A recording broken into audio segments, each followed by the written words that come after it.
Nesta palestra poderosa, Neville Goddard revela o verdadeiro significado do ato de Judas, não como uma traição humana, mas como a revelação do mais profundo mistério divino, o segredo messiânico. Judas não entregou um homem, ele revelou onde Deus pode ser encontrado. Neville mostra que Jesus não é um ser separado de nós, mas o próprio Eu Sou, adornado dentro de cada pessoa, aguardando o despertar. Esta é uma das lições mais místicas e libertadoras já dadas. O lugar onde o Cristo é encontrado não está no céu distante, nem em templos, mas dentro de nós. Prepare-se para mergulhar nas palavras de Neville e compreender o que realmente significa dizer: Judas traiu o segredo messiânico. O Senhor Jesus está dentro de você. Um dia, ele despertará, e você saberá que é Deus Pai. Esta é a revelação final, o mistério de Cristo revelado em você. Mas antes de dar prosseguimento à palestra de hoje, se ainda não é inscrito, inscreva-se no canal. Aproveito para agradecer a todos que sempre estão aqui, curtindo, comentando e compartilhando os áudios aqui do canal. Também quero agradecer o apoio de todos que fazem parte da nossa comunidade de membros. Muito obrigada. Paz e bênçãos na vida de todos. Esta noite, vamos representar o papel de Judas. O que Judas traiu? Judas traiu o segredo messiânico e o lugar onde Jesus poderia ser encontrado, um papel importantíssimo no grande mistério de Deus. Encontrei em Davi, filho de Jessé, homem segundo o meu coração, que fará toda a minha vontade. Desse homem Deus trouxe a Israel um Salvador, Jesus, como havia prometido. Atos 13, 22. Se Deus trouxe um Salvador a Israel, como prometeu, quem vocês acham que ele trouxe? Agora, ouçam estas palavras do capítulo 43 de Isaías. Eu sou o Senhor, e além de mim não há Salvador. Portanto, se Deus trouxe um Salvador à humanidade, ele trouxe a si mesmo. E ele se apresenta como Jesus. A palavra Jesus significa simplesmente Eu Sou. Em todas as grandes declarações eu sou a videira, eu sou a porta, eu sou o pastor, eu sou o pão, ele está declarando. Se vocês não crerem que eu sou, morrerão em seus pecados. João 8, 24. O homem precisa crer que eu sou é o Senhor. Por isso, ele trouxe a Israel, o homem que reinará como Deus, um Salvador, Jesus, como havia prometido. Agora, quando você diz eu sou, você não pensa que é Jesus, não é? Você ouve a palavra Jesus e pensa em alguém fora de si. Mas não, quando você diz eu sou, é Jesus, porém adormecido e sepultado em você. Um dia ele despertará, e quando ele despertar dentro de você, em vez de ser o Filho de Deus, você será Deus Pai. Essa é a transformação que lhe aguarda, pois você se aventurou neste mundo de morte. Você e eu descemos ao mundo da morte e assumimos estas vestes que morrem. Elas envelhecem, murcham e morrem, e continuam morrendo, e tudo morre. Contudo, Deus é o vencedor. Mas ele envia seus filhos ao mundo, e quando os filhos vencem pelo poder do Pai, eles retornam como o Pai. Portanto, amados, agora somos filhos de Deus, e ainda não se manifestou o que havemos de ser. Mas sabemos que, quando ele se manifestar, seremos semelhantes a ele e o veremos como ele é. 1 João 3:2. Ele ainda não se manifestou, pois eu sou filho de Deus. Mas como o reconhecerei quando Deus se manifestar? Eu o reconhecerei porque serei semelhante a ele. E agora ele revela o grande segredo para o mundo inteiro, o grande segredo messiânico. Quando usamos a palavra Jesus Cristo, comecemos a separá-la. Como vocês leem no final da Bíblia? Vem, Senhor Jesus, e o seu Cristo. Apocalipse 22, 20, 11, 15. Cristo é o Messias. Cristo é o grande Filho que revela você como Deus Pai, e esse Filho é Davi, quer você já tenha ouvido isso antes ou não. Não consigo resistir ao poder que me diz para falar disso e falar disso, pois o homem se esqueceu completamente do mistério e está falando todo tipo de coisa que não tem relação com esse mistério. Falam de Jesus como um homenzinho que nasceu e viveu há 2000 anos, quando Jesus se tornou o homem, que é o próprio Deus. Você diz eu sou, Bem, isso é Deus e isso é Jesus. Mas ele é Deus Pai e esse é o grande segredo da fé cristã, e revelar a paternidade de Deus e a fraternidade do homem. Bem, a paternidade de Deus é Jesus no homem. Vocês não percebem que Jesus, sim, e o seu Cristo, está em vocês? 2 Coríntios 13, 5. E Cristo não o chamou de Pai. Davi não o chamou de Senhor? Isto é um mistério. Se Davi não estivesse em mim, eu jamais saberia que sou Deus Pai. Um dia ele sai de mim e se coloca diante de mim, e eu sei exatamente quem ele é, mesmo antes de ele me chamar de Pai. Eu conheço o relacionamento. E somente então sei que sou Deus Pai. Mas também sei que todos no mundo um dia terão a mesma experiência, e que só existe um Deus, um Pai. Portanto, todos nós somos o único Pai. Somos membros de um corpo que participa deste maravilhoso fim prometido de todas as coisas, tudo se resolve no um, e esse um é Deus Pai. Então ele revela o segredo messiânico e lhe diz onde você pode encontrá-lo. Quem? Encontre o Senhor Jesus. Bem, onde você o encontrará? Você o encontrará no céu e o céu está dentro de vós, Lucas 17, 21. Se alguém disser: venham, vejam. Ele está aqui. Ou ali está ele. Não acreditem. Mateus 24, 23, pois o reino dos céus está dentro de vós. Lucas 17, 21. Quando você o encontrar, a jornada termina. E então seu coração se abre para cada ser no mundo que é seu irmão, pois somos todos irmãos. Não vamos nos tornar filhos de Deus, já somos filhos de Deus. Vamos nos tornar, pelo maravilhoso dom de Deus, o próprio Deus. Deus é capaz de se dar a todos nós, a cada um de nós, como se não houvesse mais ninguém no mundo, apenas Deus e você, apenas Deus e eu. Acredite nisso e a história mais incrível já contada pela humanidade se torna possível. Então não só é possível, é em virtude do desdobramento do homem modelo em nós, que é Deus, que é Jesus, sabemos que é verdade. Tudo se revela dentro de nós e sabemos que somos Deus Pai. E essa é a história da Bíblia. O Antigo Testamento é um prenúncio, uma antecipação, mas o Novo não o explica completamente, ainda é um rascunho. Quando Paulo nos escreve sobre suas cartas, os livros são as 13 cartas de Paulo, que precedem em pelo menos 20 anos o primeiro evangelho, cronologicamente falando, que é Marcos. E, no entanto, nenhum livro explica completamente e não o explicam por completo. É um rascunho, tudo é um rascunho. Não é uma exposição completa do grande mistério. Tentei ao máximo explicá-lo com mais clareza do que creio que já tenha sido explicado antes, é apenas como ele se revela dentro de nós. Como realmente chegamos à plena compreensão de nós mesmos como Deus Pai, que não há outro Deus e não há outro ser. Que Deus realmente enviou seus filhos a este mundo. Ele nos escolheu em si mesmo antes da fundação do mundo, e viemos para cumprir uma determinada missão. Então diremos, no final, e agora, Pai, terminei a obra que me deste para fazer, devolve-me agora a glória que era minha, a glória que eu tinha contigo antes que o mundo existisse. João 17 versículo 4,5. Era uma glória, irradiar a glória de Deus como filhos, mas quando eu retorno, retorno como Deus Pai. Ele, de fato, transforma seus filhos em si mesmo e nos dá seu próprio Filho, cujo Filho é o Filho de Deus, e nos chama de Pai. Portanto, somos Deus Pai. É a isso que retornamos por causa da aventura no mundo da morte, pois este é um mistério da vida através da morte. Então, aqui, quando pego a Bíblia em minhas mãos e a leio, os 39 livros do Antigo Testamento são uma prefiguração. Paulo afirma: sigam o padrão das palavras verdadeiras que vocês ouviram de mim, e um padrão das palavras verdadeiras, 2 Timóteo 1, 13. Eu pego os 39 livros e vejo um padrão neles. Nem toda palavra tem significado, nem todo versículo, nem todo capítulo. É uma história maravilhosa, mas há um padrão nela.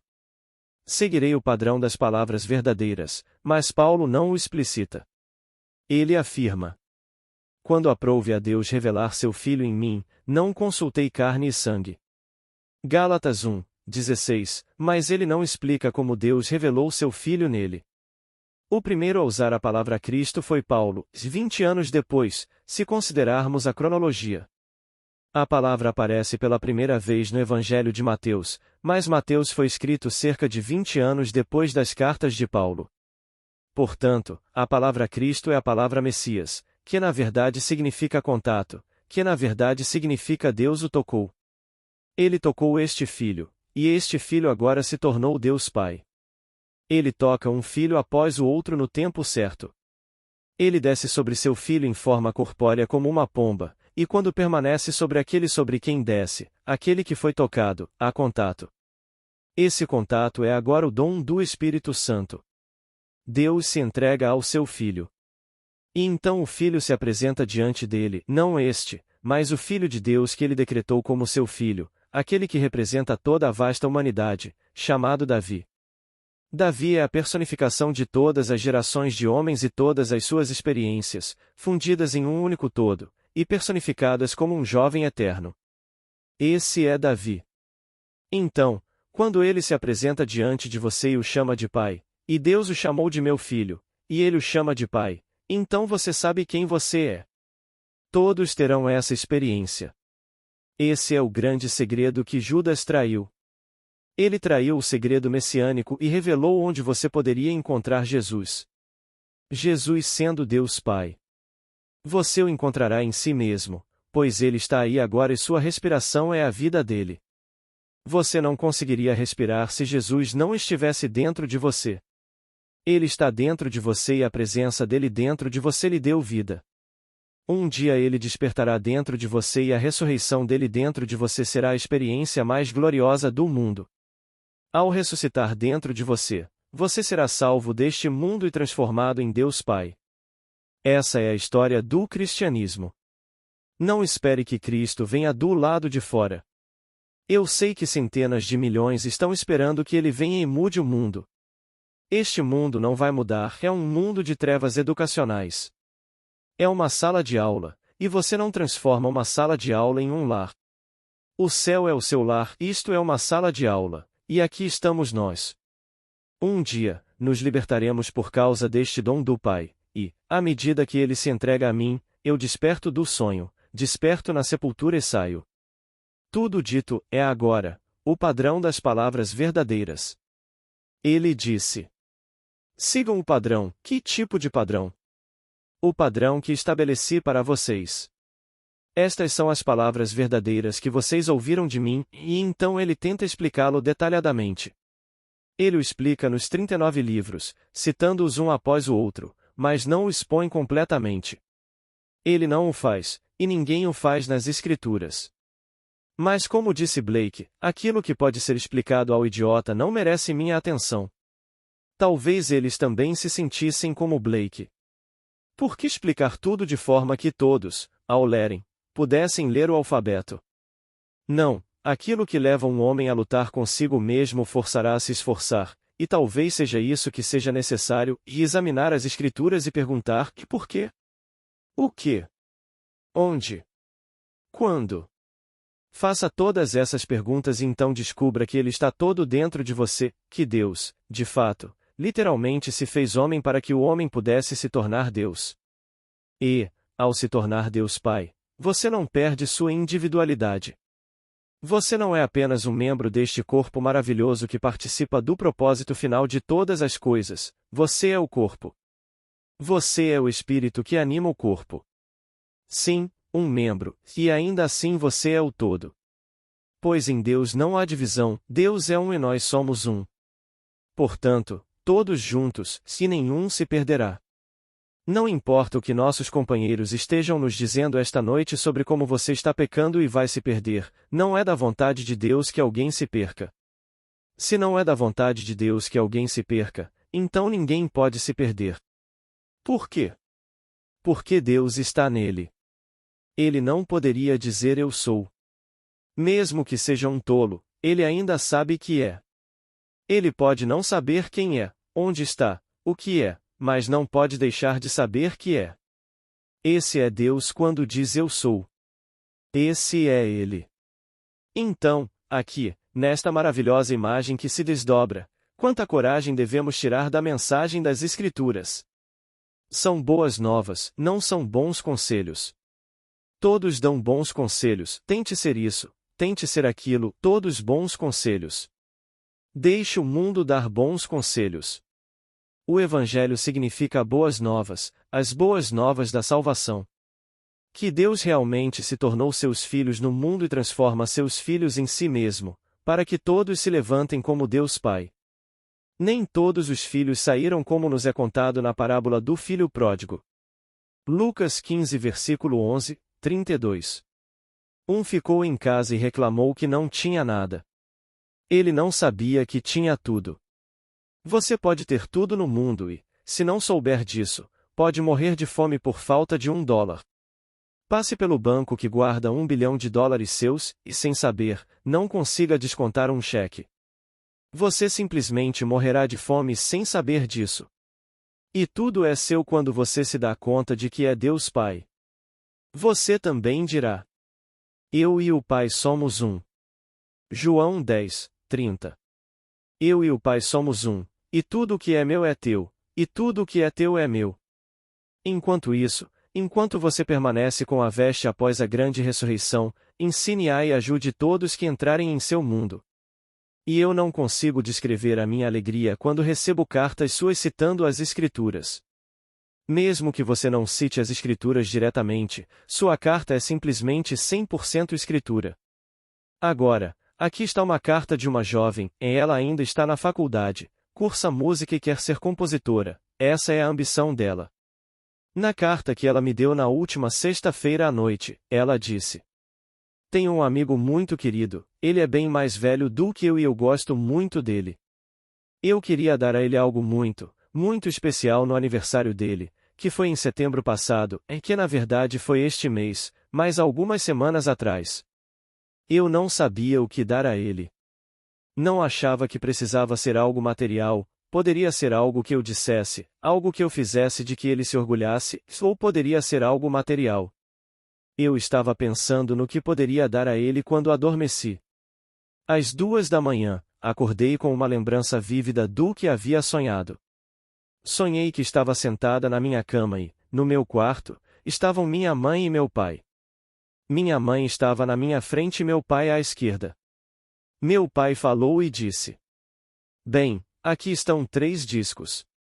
Você pode ficar com 2 e dar o terceiro a ele, e ele vai gostar tanto que vai tocá-lo repetidamente. Ele nunca vai se cansar de tocar este disco. Então, me deram uma partitura, e a partitura era a mesma da qual o disco foi feito. Percebi que o nome do compositor era Elam. Ela escreve Elam. Então ela disse: percebi que o título da composição era Cristo. Você não poderia, na eternidade, se cansar do mistério de Cristo. Ora, o compositor era Elam, na verdade, era Olom. Se você pesquisar, verá que é Ion Lamed Men, que significa algo oculto, algo mantido fora da vista e também significa o rapaz, o jovem, o rapazinho. É traduzido como eternidade. Eu coloquei a eternidade no coração do homem, para que ele não possa descobrir as obras de Deus até o fim. Eclesiastes 3, 11. Ele colocou a eternidade, ele colocou essa juventude eterna na mente do homem, juventude essa que é o seu filho.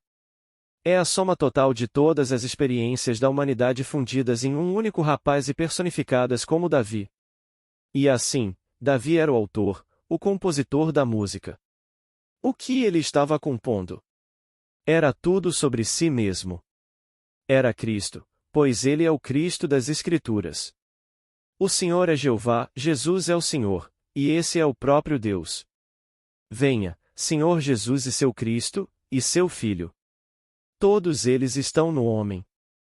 Separe os dois, Cristo não é um título como o mundo pensa, esse é o Filho. Jesus é o Salvador e só existe um Salvador. Eu sou o Senhor teu Deus, o Santo de Israel, o teu Salvador, e além de mim não há Salvador. Isaías 43, 11. Eu sou o Senhor, e além de mim não há Salvador. Isaías 45, 5.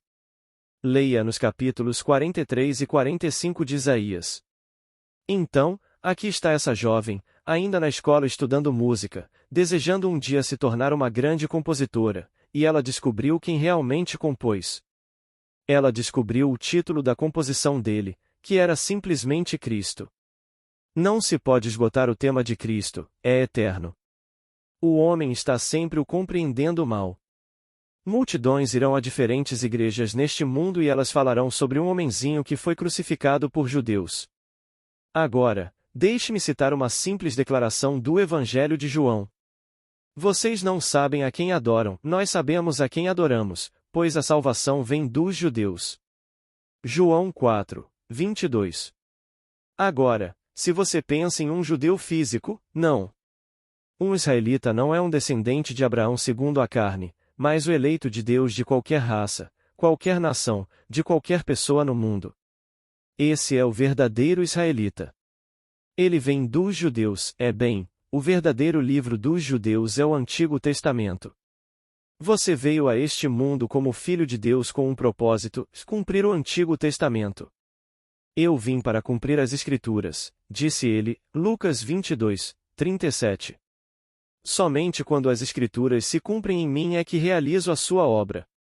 E esta é a vida eterna, conhecer a ti, o único Deus verdadeiro, e a Jesus Cristo, acrescente um pequeno e entre Jesus e o seu Cristo, a quem enviaste. João 17, 3. Estou aqui somente para cumprir as Escrituras. Agora, todas as ações, e todas são ações místicas, cada evento que vivencio em minhas experiências místicas é pronunciado, ou parece ser pronunciado, por uma palavra do Antigo Testamento, está predestinado. Está tudo lá, tudo escrito por meio de seus servos, os profetas. Não se trata de uma sequência página por página. Na verdade, a ordem cronológica tanto do Antigo quanto do Novo Testamento não é exatamente a ordem cronológica. Aqui, no Novo Testamento, começamos com Mateus, e Marcos veio antes de Mateus. As cartas de Paulo vieram antes dos 4 evangelhos. Portanto, não é cronologicamente exato, mas canonicamente, como nossos primeiros pais da igreja organizaram, e eles o colocaram nessa ordem. Mas essa não é a verdadeira ordem do desenrolar dos acontecimentos, assim como não é no Antigo Testamento. Então, ao ler, há um certo padrão. Sigam, pois, o padrão das verdadeiras palavras que vocês ouviram de mim. Eu lhes transmiti, com base na minha própria experiência, o que ele está lhes dizendo. Ele está escrevendo esta carta para Timóteo, a segunda carta que escreveu para Timóteo, e está dizendo a Timóteo para não se desviar do que ouviu dele, e este é o Evangelho, estas são as boas novas da redenção, as boas novas da salvação, e não se desvie. Mas ele não explica isso explicitamente. Bem, eu expliquei tudo para vocês. Contei da melhor maneira possível, exatamente como aconteceu comigo, e em ordem cronológica. A ressurreição vem primeiro. A crucificação ocorre no início dos tempos. Quando saí da parte do Pai e vim ao mundo, fui crucificado neste corpo, e vocês também. Fomos crucificados nestes corpos ao longo de toda a jornada. A crucificação inicia a jornada. Paulo disse, só conheço a Cristo, e este crucificado. 1 Coríntios 2, 2. Então, tudo começa com a crucificação. Mas o verdadeiro drama da redenção começa com a ressurreição. Após a ressurreição vem o nascimento. Após o nascimento, vem a descoberta da paternidade de Deus e do Filho Davi, que é o Cristo. As palavras de Davi. Proclamarei o decreto do Senhor. Ele me disse, tu és meu filho, eu hoje te gerei. Salmo 2, 7. Agora chega o cumprimento disso, o pai está tentando encontrá-lo e ele está perdido em um labirinto. Encontrei Davi, e ele clamou a mim. Tu és meu pai, meu Deus e a rocha da minha salvação. Salmo 89 versículo 20, 26. Quem o encontrou? O Senhor o encontrou. O Senhor encontrou seu próprio filho, e então o filho o revelou como o Senhor. Naquele momento, ele pensava ser um homenzinho insignificante, um homem caminhando em um mundo de morte, e sabia que a morte era inevitável. Ao se aproximar do fim inevitável, ele se preparou para o inevitável e fez seu testamento para aqueles que amava. Se lhe restasse algo, ele o deixaria para aqueles que amava. E assim, ele sabia que tinha que partir e que o mundo inteiro, até mesmo aqueles que agora amava, o seguiriam e deixariam o que ele lhes deixará, se ainda o tivessem, para aqueles que ainda não haviam nascido. E ele pensava que isso era a vida. Então, de repente, ele descobre que é Deus, o Pai Eterno. Que dádiva! Que Deus realmente se entregou ao seu Filho. Deus se fez homem para que o homem pudesse se tornar Deus. Um dia você saberá disso por meio dessa revelação do grande segredo, o segredo do Messias. Ele não apenas lhe conta o segredo, mas também lhe diz onde você pode encontrá-lo. Onde você o encontraria? Onde a árvore cresce. Você o encontra no jardim. E os deuses da terra e do mar buscaram na natureza encontrar essa árvore, mas sua busca foi em vão, uma cresce no cérebro humano. Blake, Canções da Experiência, Abstrato Humano. É lá que a árvore cresce, e lá você o encontrará, bem no jardim, e ele é a própria árvore da vida. Um dia, todo o drama se desenrola dentro de você, o indivíduo, e à medida que se desenrola dentro de você, você desperta e você é Deus Pai.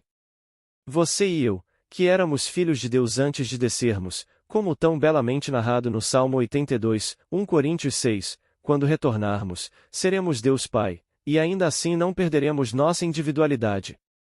Acrescentamos algo a Deus Pai e, ainda assim, permanecemos individualizados. Não consigo descrever a alegria, o êxtase que nos aguarda no nosso retorno a Deus Pai como Deus Pai. Eu saí do Pai e entrei no mundo, agora deixo o mundo e volto para o Pai. João 6, 28. Desta vez, vou para o Pai como o Pai. Portanto, o dom de Deus para nós é Cristo, que é seu Filho, isto é, Davi. O dom de Cristo é o Espírito da verdade, e a verdade se revela dentro de nós. À medida que se revela dentro de nós, sabemos quem ele realmente é. Encontrei nele um homem segundo o meu coração, que fará toda a minha vontade. Atos 13, 22. Agora, ouçam estas palavras. Eu vim para fazer a vontade daquele que me enviou. Aqui, Deus no homem ainda não está desperto, então ele está dizendo: eu vim para fazer a vontade daquele que me enviou. Ele sabe que precisa fazer essa vontade, pois essa é a vontade de Davi, e essa é a vontade de Deus por meio de Davi. Ele disse: a minha comida é fazer a vontade daquele que me enviou. Eu vim somente para fazer a vontade daquele que me enviou. João 4 versículo 34. Ora, que palavras são essas senão as daquele que disse: encontrei em Davi, filho de Jessé, aí Jessé significa eu sou, alguém segundo o meu coração, que fará toda a minha vontade. Ele realiza toda a vontade, e esse é o Messias que realiza toda a vontade. Mas quando eu terminar de viver como filho chamado homem, despertarei tendo cumprido tudo, e então a humanidade reunida, personificada como um único jovem eterno, estará diante de mim, e agora eu não serei mais do mundo da morte. Fui redimido como Deus Pai. Então ele nos redime. Ele não nos traz de volta como seus filhos, ele nos traz de volta como ele mesmo. Assim, viemos ao mundo no grande experimento, na grande aventura. Será que isso já havia sido comprovado antes ou era algo que poderia ter falhado? Imagine se pudesse ter falhado, o que seria se soubéssemos de antemão que teria sucesso? Mas quando chegou a hora, houve aplausos, hosanas, pois havia acontecido, e se aconteceu em um, acontecerá em todos, pois a grande aventura provou seu valor. Mas se eu soubesse de antemão que teria sucesso, que diferença faria? Eu lhes digo, ele não sabia de antemão que aconteceria. Mas ele nos escolheu nele para o experimento e nos deu a vitória em si mesmo. Então, retornamos como Deus Pai, e é isso que realmente somos. Falo por experiência própria, não estou teorizando, não estou especulando. Jesus está em você como sua própria e maravilhosa imaginação. Quando você diz eu sou, esse é Jesus, esse é o Senhor. Mas ele está sepultado lá. Um dia ele despertará, um dia ele ressuscitará. Então tudo o que foi dito sobre o Senhor no Antigo Testamento, que ele é o pai de Davi e o escolheu para ser seu filho, estará diante de você, e você será o pai dele e ele será o seu filho. Então, quando a aventura terminar e for vitoriosa, você será Deus Pai. Que conceito glorioso, em que Deus realmente se deu a mim, a você, a todos nós. E eu sei por experiência própria que, como isso se provou verdadeiro, não pode falhar em ninguém. Não pode falhar. Ninguém pode falhar. Nenhum Hitler, nenhum Stalin, nenhum monstro no mundo pode falhar, porque foi comprovado que a ressurreição é um fato. Todos virão à luz, todos retornam não como filhos de Deus, o que já é glorioso o suficiente, mas como o próprio Deus. Essa é a minha mensagem para você. E essa doce jovem, que em seu desejo de se expressar de maneira amorosa para com alguém que admira e respeita, disse: Ele é muitos anos mais velho que eu, mas eu o respeito e o amo, e queria muito lhe dar algo que fosse realmente precioso para ele e para mim. Só poderia ser algo que eu dissesse que ele considerasse precioso, algo que eu fizesse, poderia ser algo intangível ou algo material. Então vieram meus pais, símbolos do poder criativo. Eles não estavam fisicamente presentes, tudo isso acontece no espírito, se eles apenas representavam o poder criativo dela. Seus pais são simplesmente símbolos desse poder criativo, e aqui o pai falou de 3 registros. Bem, eles são simbólicos ou símbolos.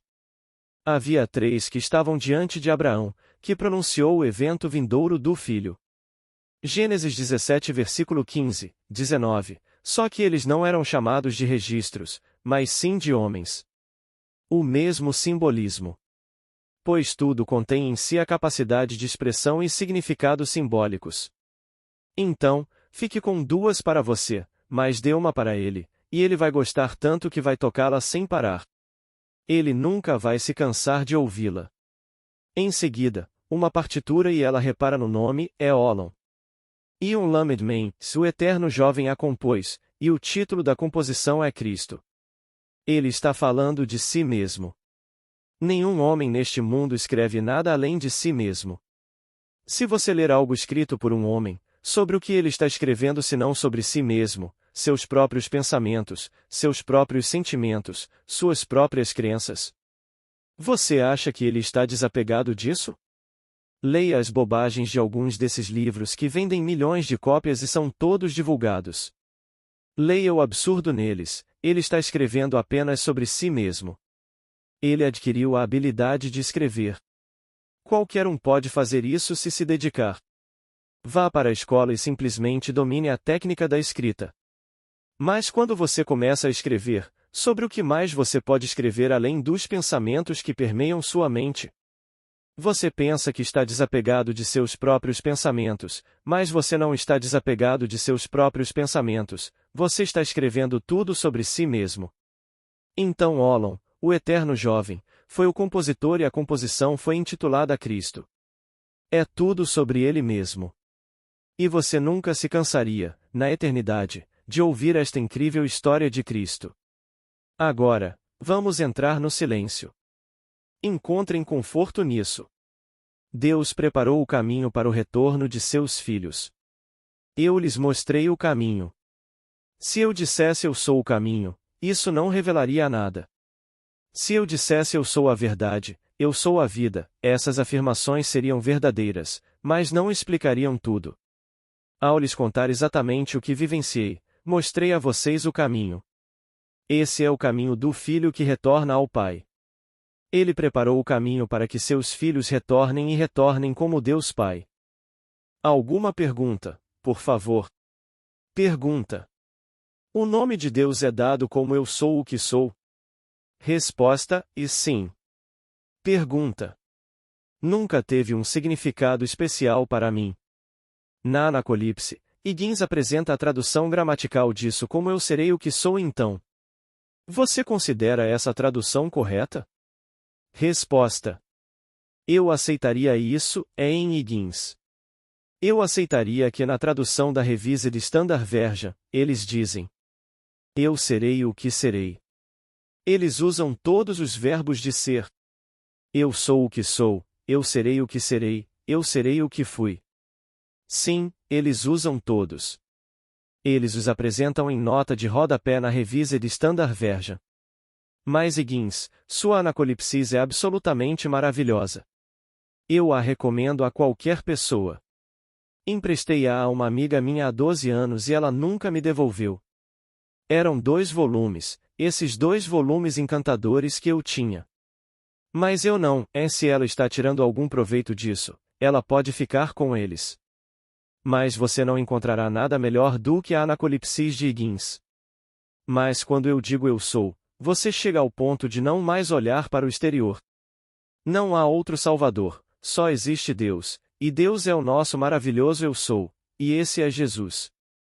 Esse é Jesus. Mas ele está sepultado em nós e ressuscita em nós. Ele ressuscitou e continua a ressuscitar em homens e mulheres individualmente. Mas ele ressuscitou, e isso é o importante.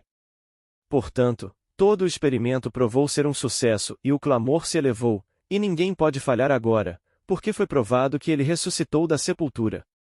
Ele ressuscita em todos e ninguém pode falhar. Não consigo conceber que alguém falhe. Não sou como um Stalin ou um Hitler, esse conceito de vida não me agrada. Mas consigo conceber, por um instante sequer, aqueles que amo profundamente sendo deixados para trás enquanto eu parto? Não consigo. Eu ficaria aqui para sempre se a minha presença pudesse, de alguma forma, despertá-los. Mas não preciso, já foi comprovado. E posso observar do alto e ver a luta, ver o movimento, e saber que o despertar não está longe. Vou observar, e todos estão chegando, e que alegria quando um chega, um após o outro, em um só corpo. Esse corpo é Deus. Só existe um Deus, só um Senhor, só um Pai, e assim todos despertam como o Pai. Que emoção termos sido escolhidos nele antes da fundação do mundo! E termos vindo a este mundo e nos imposto as restrições, as limitações da carne e do sangue, e estarmos perdidos no ato da criação, mas perdidos nele, tudo está simplesmente voltado para o ato criativo. Quero dizer, no plano sexual, toda a nossa publicidade, tudo se baseia nisso, e então, de repente, sermos redimidos e despertados de tudo isso para um poder criativo inimaginável para qualquer pessoa neste mundo. Temos vislumbres enquanto ainda vestimos esta roupa depois de termos tido a experiência, e esse é o caminho. Os primeiros cristãos eram conhecidos como o povo do caminho. E esse era o caminho, mas não está explicitado. Por razões que os escritores, bem, eles acreditavam que essa era a maneira de contar a história porque ninguém mais acreditaria se a contassem em sua forma verdadeira e real. Então eles insinuaram, mas, com todas essas insinuações, chegamos a tantas interpretações errôneas, e esta noite temos essas concepções errôneas pré-fabricadas sobre Cristo. Li no jornal desta manhã, e se for um resumo fiel do que o homem disse ontem à noite, que ele falou para quase 50.000 pessoas, e me perguntei se realmente vivemos nesta época. Do que diabos ele está falando quando profere tais bobagens? Não foi o que li no Times desta manhã. Há alguns meses, li no New York Times, quando ele discursou no Madison Square Garden, que ele acredita que a segunda vinda é iminente e espera viver o suficiente para estar aqui quando ela vier. Ele quer recebê-lo. Que absurdo! Dá para imaginar. Ouçam as palavras, e amados, agora somos filhos de Deus. Ainda não se manifestou o que havemos de ser, mas sabemos que, quando ele se manifestar, seremos semelhantes a ele e o veremos como ele é. 1 João 3, 2. Tenho quase certeza de que, apesar de todos os seus sentimentos esta noite, ele não acredita que se pareça com ele. Você se parecerá, na verdade, com aquele ser que te acolhe, em cujo corpo você será incorporado. Esse é o único corpo. Assim, o homem vê a aparência exterior, mas Deus não vê a aparência exterior, ele vê o coração. 1 Samuel 16, 12. É como aquele lindo livro que você talvez tenha lido, Precious Bunny, de Mary Webb. Há 2 personagens que dominam toda a história, uma menina chamada Prue e Hector, o homem. Ela disse sobre ele: Ele entra na plantação de repolhos, que está repleta de lagartas. Hector nunca diz lagartas, ele sempre diz: olhem para as lindas borboletas pintadas, como elas serão. É assim que Deus te vê. Ele não vê os horrores exteriores, os trapos que você veste e essas coisas pelas quais os homens te julgam, ele vê aquela borboleta pintada, como ela será. Ele vê a sua imagem, é isso que ele vê. Pergunta. Os discípulos de Jesus perguntaram-lhe por que ele falava às multidões por parábolas, e ele respondeu: a vós foi dado conhecimento, mas a eles não. Veem, mas não veem, ouvem, mas não ouvem. Isso faz parte do programa na jornada deles? Resposta. Minha querida, sim. Se esta noite eu pedisse a algum grande físico para me explicar como funciona o desdobramento do átomo, ele poderia falar a noite inteira e eu não o acompanharia. Não tenho qualificação para acompanhar o que ele sabe sobre o átomo. Seria completamente incapaz de acompanhar o raciocínio de Einstein sobre massa e luz. Não conseguiria. Bem, o mesmo acontece com este grande mistério. Quando o homem é condicionado a ver as coisas como elas são, homens e mulheres aparecem no mundo, crescem, diminuem e desaparecem, e então você introduz um ser completamente diferente no mundo, um novo ser, um ser chamado Jesus, e quando você começa a explicar isso, ele não consegue acompanhar. Nossos grandes cientistas não conseguiram acompanhar e nossos grandes neurologistas também não. Para eles, o cérebro está morto, e a coisa que o ocupava também está morta. Ele não olha para um ocupante. Ele olha para o homem como o próprio homem. O órgão físico que ele está curando, ou espera curar, é o homem. Não é uma vestimenta que o homem usa, é o próprio homem. Então, se você começa a falar do ocupante, ele não entenderia do que você está falando. Então, falamos em línguas diferentes. E ele falava em parábolas, mas em seu círculo menor, ele explicava as parábolas. Uma parábola é uma história contada como se fosse verdadeira, deixando para quem a ouve a tarefa de descobrir seu caráter fictício e aprender sua lição. Assim, a história de Jesus é uma parábola encenada. Aprenda a descobrir a natureza da parábola, o caráter fictício da parábola, extraia o significado e aplique-o. Boa noite.